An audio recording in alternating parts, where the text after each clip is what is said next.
Hey guys, today I'm going to show you how to connect your Logitech MX Keys keyboard to your computer, tablet or phone and switch between them instantly with just one tap. It doesn't matter if you've got the Logitech MX Keys S, the S Plus or the Mini. The steps are quick, easy and exactly the same. Let's get started.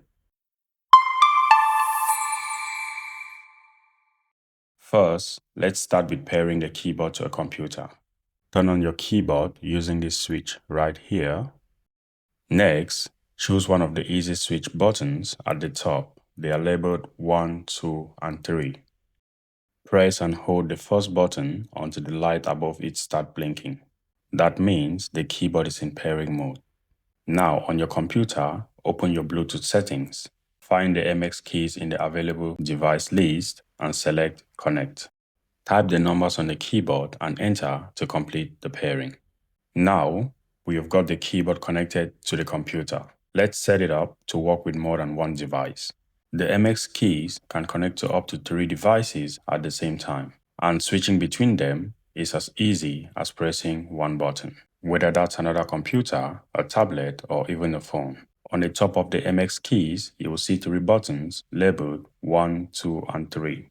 Since we've used 1 for the first device, press and hold 2 until the light above it starts blinking. That blinking light means it's ready to pair a second device.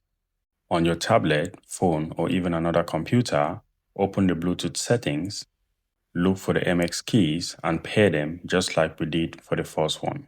Once paired, the light above 2 will stay solid for a few seconds. Now, device 2 is ready to use. Repeat the same process for a third device by using 3. After pairing all your devices, just tap on 1, 2, or 3 once to switch between devices. Remember not to press and hold this time. Only press and hold when you're pairing a new device. Just tap once on any of the quick switch buttons and the light above it will show you which connection you're on. And that's it guys. If you found this video helpful, please give it a like and don't forget to subscribe to the channel for more tutorials like this. Thanks for watching and see you in the next one.